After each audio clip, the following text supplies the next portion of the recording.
Bonjour les enfants, alors comment ça va aujourd'hui? Pleine forme? Très bien.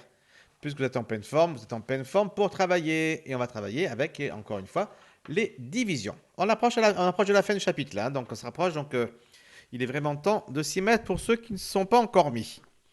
Alors, vous aviez un petit travail à faire aujourd'hui qui était donc de remplir ce tableau pour trouver les encadrements de 123 divisé par 11 à l'unité, au dixième, au centième, au millième. Alors, première étape, évidemment, on va faire la division, on va la poser. 123 divisé par 11. Alors, en 11, combien de fois en 12, combien de fois 11? Évidemment, il y va une fois. Une fois 11, ça fait 11. Et il reste 1. On abaisse le 3. 13. 13 pour 11, il va encore évidemment une fois. Une fois 11, 11. Et il reste 2. On rajoute un 0. 20, combien de fois 11? 0 et la virgule, bien sûr. En 20, combien de fois 11? Encore une fois 1. On a l'impression qu'on a codé 1 là. Une fois 11, ça fait 11. Et il reste 9. 1 mais un 0, 90. Là, forcément, du coup. Oh, c'est pas celle qu'on a déjà fait la dernière fois, celle-là? C'est pas grave. Je crois que c'est qu'on a déjà fait celle-là. Mais c'est pas grave. Ça rappellera des souvenirs à certains, et en particulier à moi déjà. Alors, combien de fois il y va à 90 ici? Il y va donc 8 fois. 8 fois 11, 88. Et il reste 2. Et là, on voit donc que j'ai ma boucle ici. D'accord? Donc, ça veut dire que mon résultat sera 11,18, 18, 18, 18, 18. Et tout ça jusqu'à l'infini. Ça ne s'arrêtera jamais. Alors, puisque je veux tout d'abord un encadrement à l'unité, ça veut dire que je vais m'arrêter. On va changer de couleur, tiens, pour mieux voir les choses. Je vais m'arrêter au niveau du chiffre des unités. C'est celui-ci. Donc, je m'arrête ici. Donc, qu'est-ce que je vois comme nombre ici? Je vois 11. Donc, la valeur approchée par défaut, c'est à l'unité, c'est 11. Et la valeur approchée par excès, c'est 11 plus 1, puisque l'unité, c'est 1. 11 plus 1, ça fait directement 12. D'accord? Facile, finalement. Au dixième, là, forcément, il va falloir que je m'arrête au niveau du chiffre des dixièmes. Il est là, le chiffre des dixièmes. Qu'est-ce que je vois comme nombre? 11,1. Donc, la valeur approchée par défaut sera 11,1. Et par excès, ça va être quoi? 11,1. Qu'est-ce qu'il y a juste après 11,1 quand on compte de dixième en dixième? Il y a 11,1 plus un dixième, c'est-à-dire 11,2. Très bien. Après, on voulait au centième. Alors, on va prendre quoi comme couleur? On va prendre un petit jaune. On se met donc ici au centième. Ici, 11,18. Donc, la valeur approchée par défaut au centième sera 11,18. Et par excès, ça va faire combien? 11,18, qu'est-ce qu'il y a juste après en centième? 11,19. 11,19. Et au millième, on va prendre une dernière couleur. On va prendre quoi comme couleur ce coup-ci? Alors, qu'est-ce qu'on n'a pas pris? On n'a pas pris un petit rose. Tiens, hop. Alors, au millième, donc on est là. D'accord? 11,181. Voilà ce qu'on dit ici après le chiffre des millièmes. 11,181. Et qu'est-ce qu'il y a juste après 11,181? Évidemment, 11,182. Et on obtient donc ici, très simplement, tous ces encadrements à l'unité, au dixième, au centième et au millième. Du même nombre, 123 divisé par 11. Après, tout dépendra de la précision dont on a besoin. Hein. Si c'est pour faire quelque chose de très précis ou de pas très précis, tout dépend de ce qu'on a à faire. On prendra l'unité, entre 11 et 12, ça me suffit. Ou alors, peut-être qu'il faut aller jusqu'au millième, voire même encore plus précis, si on a quelque chose de très précis à faire. D'accord? Tu m'as compris? Bon, maintenant, ce qui n'avait pas réussi, j'espère que c'est clair. Maintenant, tout le monde va rester sur son cahier d'exercice et vous allez faire cet exercice-là. Alors, vous mettez sur pause et vous revenez après quand vous avez terminé l'exercice. Voilà, donc normalement, tout le monde a fini l'exercice car tout le monde a fait son travail correctement. Alors, 623 divisé par 17. Je cherche un encadrement, donc ça veut dire comme la fois dernière, c'est-à-dire trouver une valeur approchée par défaut et une valeur approchée par excès. Donc je cherche un encadrement au centième. Donc je ne veux pas avoir toutes les cases comme ici, hein. Je veux seulement au centième. Bon, dans tous les cas, de toute façon, il faut d'abord que je fasse la division. 623 divisé par 17. Alors, combien de fois il va y aller alors ici? Tout d'abord, je prends 62 ici. Combien de fois on va prendre ici? 3 fois. Allez, 3 fois 7, 21. 1, je retiens 2. 3 fois 1, 3. Et les 2 de retenue, 5. S'il me fait 62 moins 51, 2 moins 1, 1. 6 moins 5, 1. 11, c'est bien plus petit que 17. C'est bon, ça marche très bien. Alors, je descends le 3. 113 divisé par 17. Il y va donc combien de fois? On va essayer 6 fois. 6 fois 7, 42. 2, on retient 4. 6 fois 1, 6. Et les 4 de retenue, ça fait 10. Résultat, 102. 3 moins 2, ça fait 1. 1 moins 1, 1 moins 0, ça fait 1. 1, 0, 1 moins 1, ça fait 0. Il reste 11. C'est bien plus petit que 17. On a une boucle, là, ça fait quand même 2 fois qu'on trouve 11 comme reste. Est-ce qu'on a une boucle? Eh ben non. Parce que là, on avait 11, c'est vrai, mais il a fallu abaisser le 3. Donc là, on a un 11, mais on ne va pas abaisser un 3. Ici, on n'a plus rien à abaisser. On va faire quoi? On va rajouter un 0 et une virgule. Donc du coup, est-ce qu'on fait la même chose que là? Pas du tout. Donc, du coup, forcément, on n'est pas encore du tout dans la boucle. Virgule. Alors, 110 divisé par 17. Combien de fois il va y aller? Évidemment, 6 fois. Encore une fois, 6 fois 17, je ne calcule pas à nouveau parce que je sais que ça fait 102. C'est marqué ici. 102. Il va donc me rester 8. Vous voyez bien qu'on n'était pas dans une boucle, on ne fait pas la même chose. 8. Ensuite, je mets encore un 0 et je me dis en 80, combien de fois 17? Là, on va essayer 4. 4 fois 7, ça fait 28. 8, on retient 2. 4 fois 1, ça fait 4. Et les 2 de retenue, ça fait 6. 68. 0 moins 8, on ne peut pas. On met donc la retenue en haut et en bas. 10 moins 8, ça fait 2. Et 8 moins 7, ça fait 1. 12, c'est bien plus petit que 17. C'est bon. C'est bon. On continue? Eh bien, pas forcément. Effectivement, là, à ce moment-là, on ne sait pas encore si la division va s'arrêter, c'est-à-dire si je vais trouver 0 comme reste, ou si la division est infinie. Mais en fait, on s'en fiche. Puisque tout ce qui nous importe ici, c'est l'encadrement au centième de 623 divisé par 17. Et là, j'ai quoi là? J'ai mon chiffre des centièmes. Donc ça me suffit amplement pour connaître l'encadrement. Qu'est-ce que je peux dire après ça? Je peux dire que l'encadrement, et oui, il faut faire une phrase, hein, l'encadrement au centième de 623 divisé par 17 et, alors qu'est-ce que ça va être? On va trouver ce qui est juste avant et ce qui est juste après. Alors ça va être quoi du coup au centième? Tout simplement c'est ça, 36,64.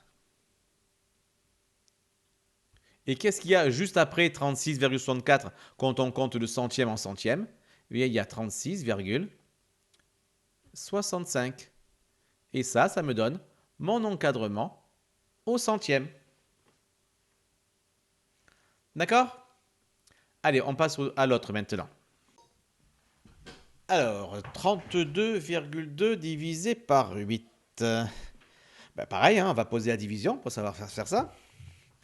Alors, 32,2 divisé par 8. Alors, 3, c'est trop petit, ça ferait 0. On prend 32. Il y va donc 4 fois. 4, 4 fois 8, 32. Il reste donc 0. On n'a pas fini parce qu'il y a encore un 2 à descendre. Donc, malgré ce 0, on n'a pas terminé. On descend un 2. Là, on vient de passer chez les dixièmes. On vient de passer la ligne imaginaire de la virgule. Donc, virgule au quotient. Et en 2, combien de fois 8? Je ne veux pas entendre un « on ne peut pas ». Bon, d'accord, j'entends rien, mais quand même. Je ne veux pas de « on ne peut pas ». Combien de fois? 0. Très bien. 0. 0 fois 8, ben 0 évidemment. Et il reste 0. Alors, on pourrait continuer évidemment là encore pour avoir la suite de la division, voir si elle s'arrête, si elle est infinie. Bon, ici elle s'arrête. Mais on n'a pas besoin, puisqu'on demandait l'encadrement au dixième. Donc on n'a pas besoin de plus. On a déjà notre chiffre de dixième, donc ça suffit largement. On va donc avoir la phrase, l'encadrement au dixième. Vous écrivez tous. De, sauf cette fiche, bien sûr. 32,2 divisé par 8. Et quand je dis sauf si vous avez fait juste, ça veut dire que si vous avez trouvé l'encadrement, mais que vous n'avez pas écrit la phrase, c'est faux. On écrit la phrase, marquez la correction, marquez la phrase. Vous aurez besoin de la phrase lors du contrôle quand on va se retrouver. Alors ça va faire quoi ça? Eh bien ça va faire quoi? Ben, du coup, au dixième, on obtient 4,0. 4,0 qui est inférieur à 32,2 divisé par 8, lui-même inférieur à, qu'est-ce qu'il y a après 4,0 évidemment? 4,1. Très bien. Bon, et là, évidemment, certains se disent, oui, mais 4,0, c'est 4. Ce 0, c'est un 0 inutile. Eh bien, oui et non. Oui, c'est vrai, c'est un 0 inutile en toute rigueur. Néanmoins, quand on écrit des encadrements, quand on écrit des valeurs approchées, eh bien, on aime bien garder ce 0. Pourquoi? Parce qu'il rappelle qu'on a fait un encadrement au dixième. Quand on fait un encadrement au dixième, ou autre chose, au dixième en tout cas, quand on fait une valeur approchée au dixième, ou ici un encadrement au dixième, eh bien, puisque on veut rappeler aux gens qu'on a été jusqu'au dixième, eh bien, on écrit le chiffre des dixièmes, même si c'est un 0. D'accord? Donc, ce 0 est un 0 inutile, c'est vrai, mais malgré tout, celui-ci, on le garde parce que c'est un encadrement, et bien qu'inutile, il sert un petit peu aujourd'hui, il sert à dire que l'encadrement se fait au dixième. D'accord? Bon, alors maintenant qu'on a bien vu ceci, on va passer à la suite. Eh oui, grand 6, division par 10, 100, 1000, etc. 10 000, 100 000, 1 million, etc., etc., etc. Alors, comment ça marche ces divisions? Bien, regardez. Non, c'est pas ici, ça c'est pour note ça. Regardez ici. C'est ça que j'ai pris ici. Voilà, c'est ça. Prenons le nombre 23,6. D'accord? Non, pas encore. Attends, voilà. Non, je vais annuler ici. Je reviens en arrière. Hop, je repasse en noir. Ah, on garde 23,6 en mémoire, mais on y reviendra tout à l'heure. Prenons la boîte de billes. Vous vous rappelez? Dans laquelle il y avait évidemment combien de billes? 10. 1, 2, 3, 4, 5, 6, 7, 8, 9 et 10. D'accord? Si je partage cette boîte en 10, c'est ça faire une division par 10, c'est partager en 10. Eh bien, je vais obtenir quoi? Je vais couper ici. Et dans chaque partie, j'ai combien de billes? Eh bien, évidemment, une bille dans chaque partie. On voit donc bien que au départ, j'avais une boîte. D'accord? Et lorsque j'ai fait ma division par 10, cette boîte est devenue une bille. Alors, et si on ne parle plus de boîtes et de billes comme on faisait au CP, on avait une dizaine. Et en lui faisant une division par 10, on obtient une unité. Ça veut dire que lorsqu'on fait une division par 10, ce qui est dizaine devient unité. Ainsi, lorsque j'ai 23,6 ici, c'est quoi mon chiffre des dizaines? Mon chiffre des dizaines, c'est le 2. C'est lui, le chiffre des dizaines. D'accord? Bien, lorsque je vais le diviser par 10, ce nombre-là, il va falloir que ce 2 devienne chiffre des unités, puisque les dizaines doivent devenir des unités. Donc ce 2 doit devenir un chiffre même le chiffre des unités. Et comment faire pour que ce 2 soit le chiffre des unités? Eh bien, tout simplement, il faut que la virgule soit juste après lui. Car n'oubliez pas que c'est la virgule qui décide de qui est le chiffre des unités. Si je veux que le 2 soit chiffre des unités, il faut que la virgule soit placée juste après le 2. Et du coup, après, parce qu'après il y avait un 3, j'aurai un 3 ici. Et il est raté celui-là, hop. Un 3 ici, et après, un 6 là. D'accord? Alors, qu'est-ce que je vois finalement? Graphiquement, tout se passe comme si la virgule qui au départ était ici, après le 3, j'ai voulu changer de couleur, je ne l'ai pas fait. Hop là, ok.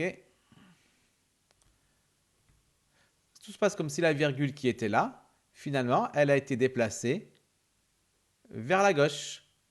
Vous avez déjà vu ça, lorsque vous avez fait les multiplications par 10, vous avez vu que la virgule était déplacée vers la droite. Là, c'est pareil, sauf qu'elle est déplacée vers la gauche. D'accord? Alors, tout le monde a compris ça? On passe donc en partie leçon.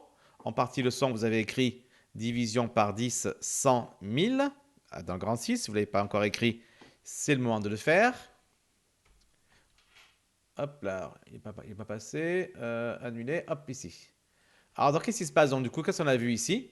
On a vu que pour diviser un nombre par 10, eh bien, on déplace la virgule d'un rang vers la gauche. Et évidemment, pour diviser un nombre par 100, on va déplacer la virgule de 2 rangs vers la gauche. Pourquoi de 2 rangs? Parce que diviser par 100, c'est quoi? C'est diviser par 10 et à nouveau diviser par 10. Donc ça revient à déplacer la virgule d'un rang vers la gauche et encore une fois d'un rang vers la gauche. Et donc au global, ça fait donc 2 rangs vers la gauche. Et évidemment, après, une fois qu'on a compris ça, pour diviser un nombre par 1000, on déplace la virgule de 3 rangs vers la gauche. Pour 10 000, ce serait de 4 rangs, etc. etc. D'accord les enfants? Alors, si c'est clair, vous notez tout ça évidemment. Pour cela, vous mettez en pause. Et une fois que vous avez tout noté, vous revenez. Et je pense que c'est celui-là qu'il me faut. Ah non, c'est le contraire. Annuler et annuler. Voilà. Et là, on retrouve donc ces exercices-là. 4 calculs que vous avez à faire. Alors, on va faire le premier ensemble et les autres, vous les ferez pour la prochaine fois. Alors, le premier, quoique ensemble, mettez une petite pause d'abord, essayez de le faire. Et puis, on corrige après. Voilà. Je vous ai essayé de mettre la pause, faire juste le premier pour l'instant. Les autres, on les verra la prochaine fois. Alors, donc du coup, c'est quoi? C'est 397,68. 397,68. 397,68. Et il faut le diviser par 10. Alors, ça va faire quoi, ça? Alors, c'est très simple. La virgule est ici. Après le 7. Comme je divise par 10, la virgule doit ici se déplacer d'un rang et donc arriver ici. Et si elle arrive entre le 9 et le 7, ça va faire 39,768. D'accord? C'est tout simple. Il suffit de tout le temps faire ça. Voilà, donc je vous laisse. Je vous laisse faire les 3 autres calculs. Et voilà, je vous les remontre au cas où. Voilà. Et puis à la prochaine vidéo, on corrigera ça et on fera la suite. Allez, allez, bonne journée à tous et bon week-end. Bye bye.